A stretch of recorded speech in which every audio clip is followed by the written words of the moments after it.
Hello. Welcome back, and thank you, as always, for tuning in. And, well, I'm often inspired to thank you for your dedication and commitment to your spiritual practice, because that really, truly is the highest and best offering you can give anyone, anywhere. There's nothing that even remotely can compare to that. So, thank you.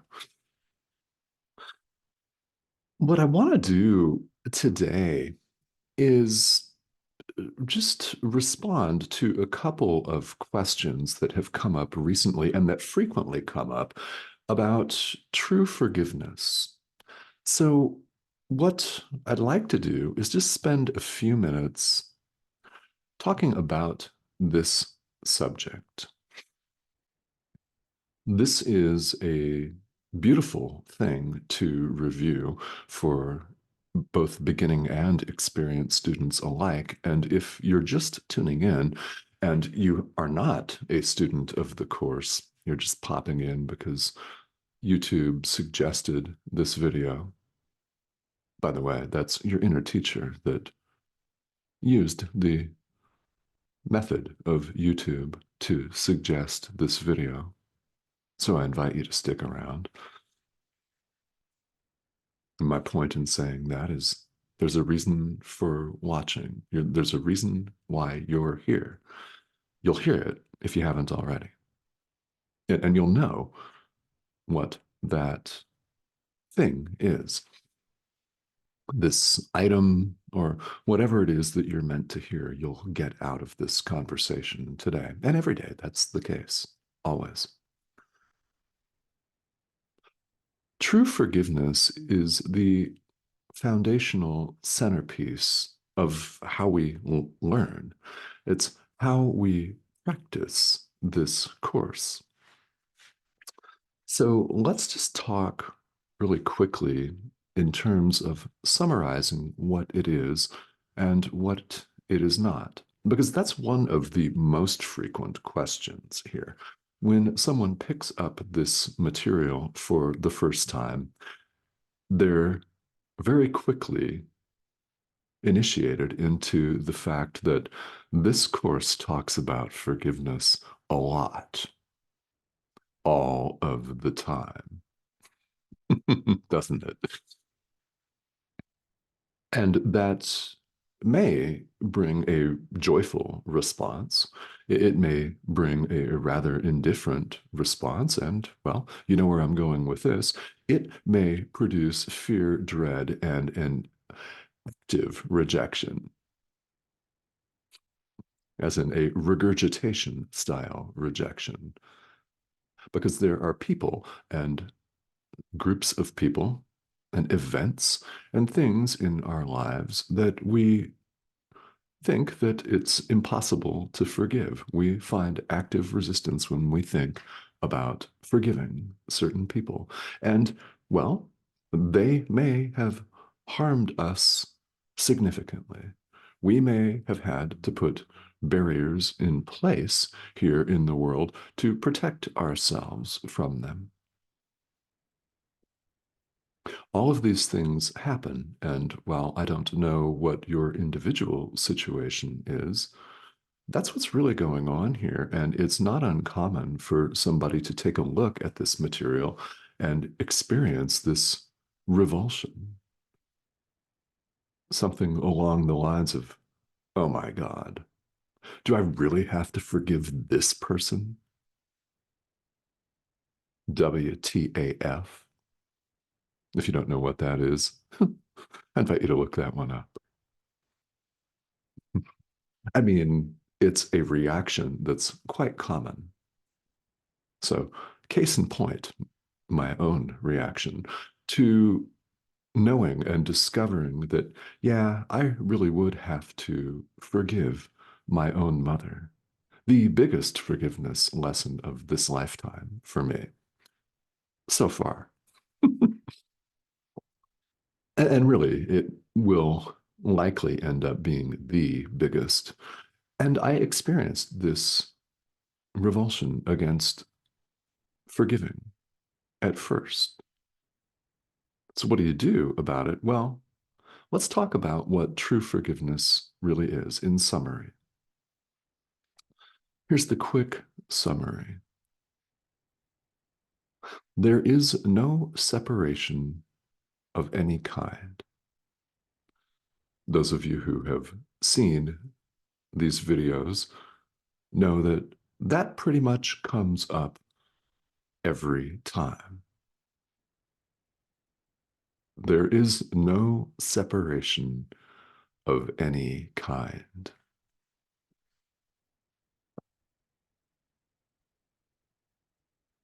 This pause is deliberate. What we're meant to do is let that fester, let it bubble and percolate and permeate our mind. The more we hear it, the better. The more we recognize it, the more we are willing to bring our present moment awareness to the fact that our brother is not separate from us and we're not separate from our brother. There is no separation of any kind at all. We're not separate from other people, our brother. We're not separate from God. And here in this chaos that we've fashioned, in other words, the world, spinning ball of rock, and what passes for our lives, there is no separation. All of our categories of experience that we judge as good, bad, and ugly, and everything in between, all of our categories and subcategories, all of our divisions, all of our boundaries and borders, like nation states, are complete illusions. I mean, what is that? It's a series of lines that somebody drew on a map. What is that? It's an idea. That's all that is. And yet we make them real to ourselves. There is, in fact, no division. There is no separation of any kind. Life cannot be parsed into component and subcomponent parts. There's no separation. Therefore, your brother is you. Because we know something else fundamental. We're not a body. Now, of course, our biology textbooks insist otherwise. Our school systems insist otherwise. Our entire indoctrination, i.e., conditioning in the world, insists otherwise. But we know this to be true, that we're not a body. There's more to it than just this, which doesn't last. I mean, it may have lasted quite a long time for you in this lifetime, but it's completely illusory. It's finite. It's not who we are, and we know this. So, true forgiveness includes the acknowledgement that you and your brother are one and that the separation never occurred.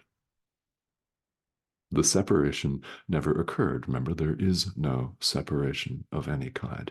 Never has been, never will be. We're not separate from God.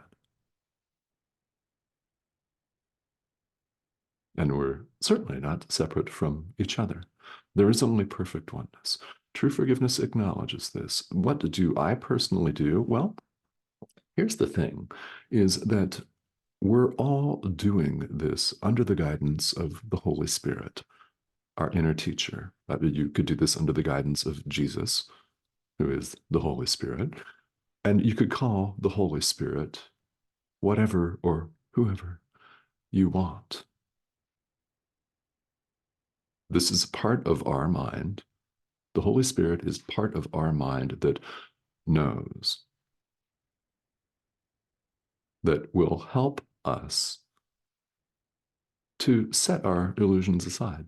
And forgiveness is how we do this.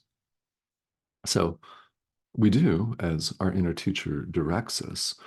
There is no set plan here in A Course in Miracles for a certain verbiage.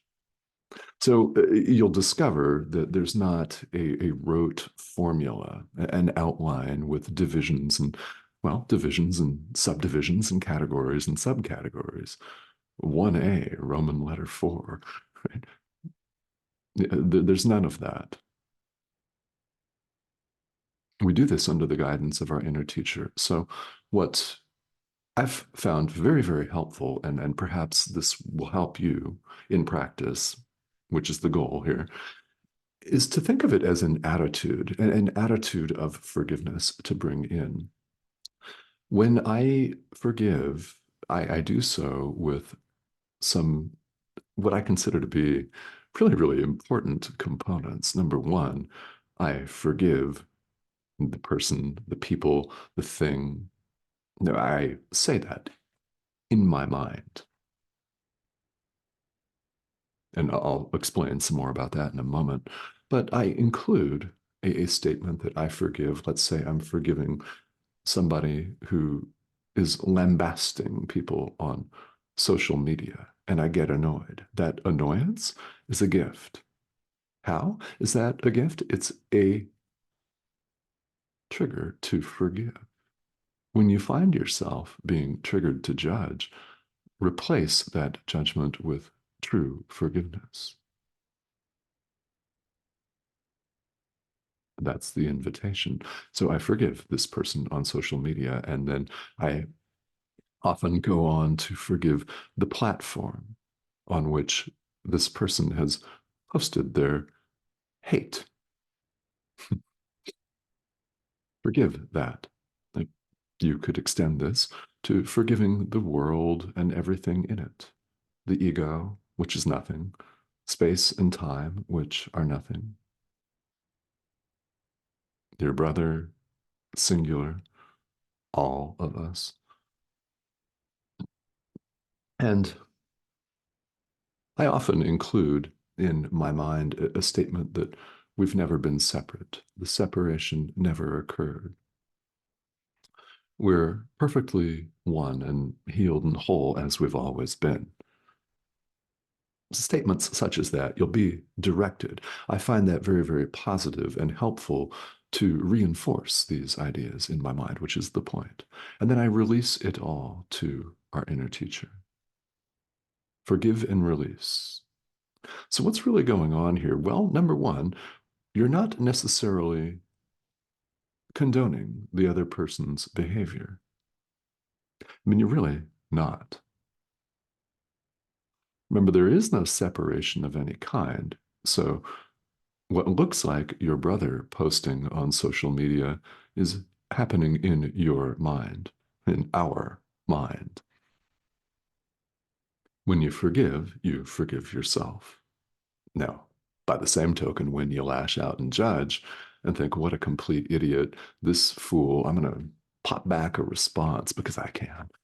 Those thoughts. Yeah. When you judge yourself. When we forgive ourselves.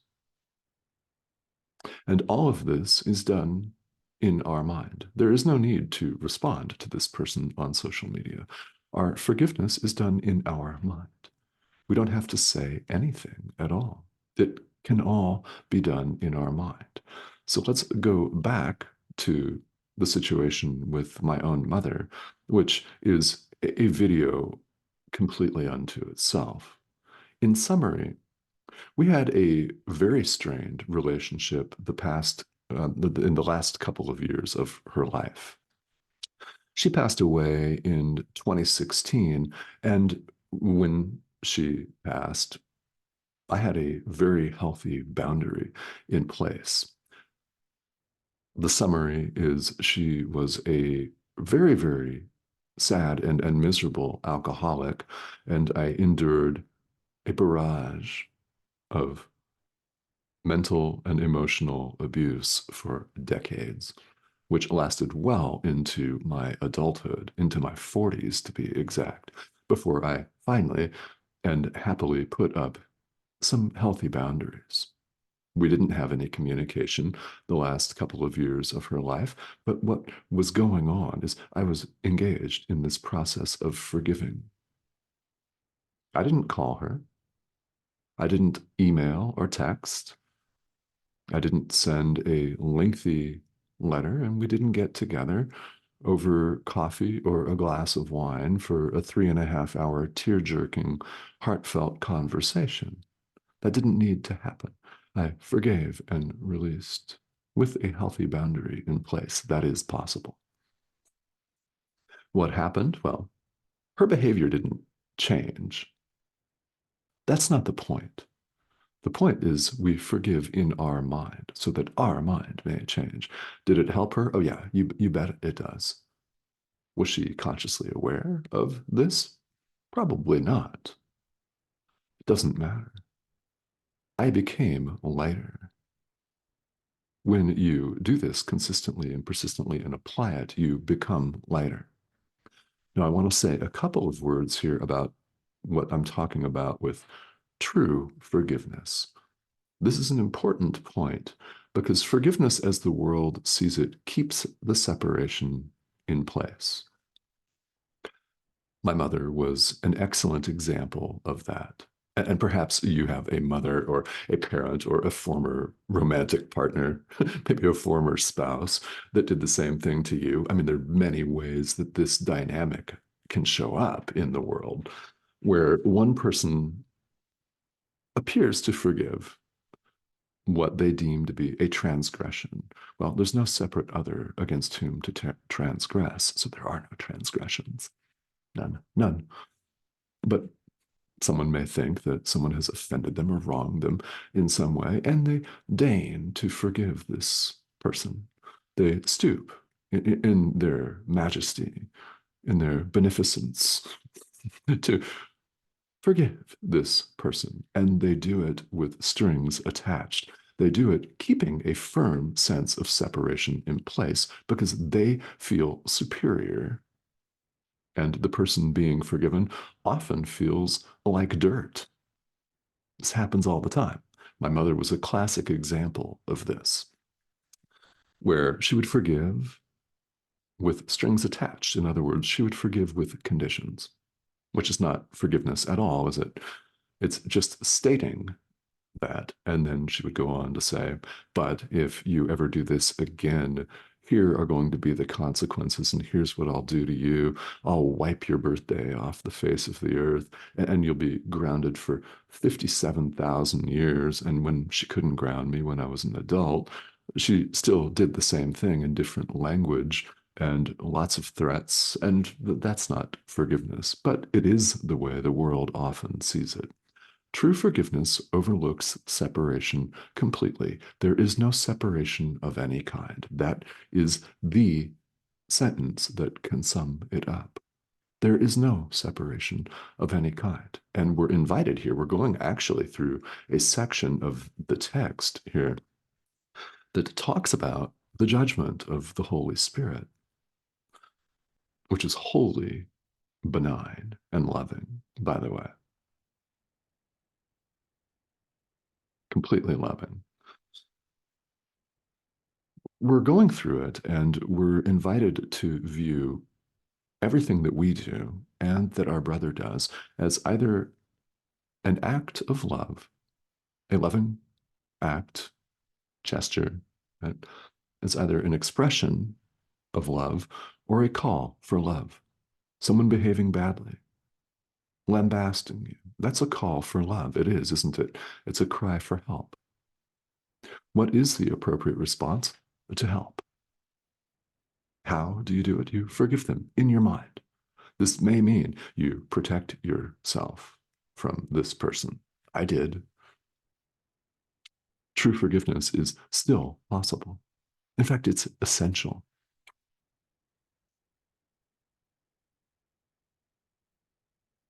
So this takes time and practice. That's what this course is all about. It's a course in mind training. And we forgive in the mind because that's where we've made the error, apparently. because there is no separation. But here's where we think we've separated. Therefore, when we look upon life, our experience, the world, each other, it's really helpful to know that we have a choice right now where choice appears meaningful between forgiveness and more separation, pain, hatred, fear, and blame. It's the choice between love and fear, between God or the ego, between light or dark, truth or illusion. Characterize that however you will. We're invited to bring our awareness, our present moment awareness, back to this choice. Anything that is not wholly joyous, completely joyous, and beautiful and loving is an opportunity for forgiveness. And we have many, many of those every day. The question is, how aware of them are we? And how willing are we to forgive? There's a complete convergence here in this practice with almost all spiritual traditions, isn't there? Because the present moment awareness is very, very important. In fact, forget the almost all, it's all of them. That's why meditation is a thing. It's why prayer is a thing in spirituality everywhere. This is a practical application of it. When you become aware of an opportunity to forgive, you're invited to forgive. Just that. So, this is a quick summary, and I thank you for the questions on this. This is a subject that's worth coming back to again and again and again because, well, we need it quite clearly all the time, don't we? So if you have comments or questions, please feel welcome to leave them right here. This is a safe and appropriate forum for anything that may be coming up for you related to spirituality or the study and practice of this course in particular. And if you have not subscribed and joined us, this is the prompt to do so in that corner of your screen here. Go ahead and click or hover over that arrow, and you'll be invited to join us. And I hope that you do that. Please do. This is a growing international community, and my job here is to share the Holy Spirit with you, to serve as a guide. And if you have questions, again, please feel welcome to leave them. And I thank you, all of you who have recently joined us. There have been a number of you. All right, so questions if you've got them, and we do several of these every week. So if you're new, welcome aboard. If you've been at this for a long time, welcome aboard. There's no distinction, remember. There is no separation of any kind. All right, I'll be seeing you.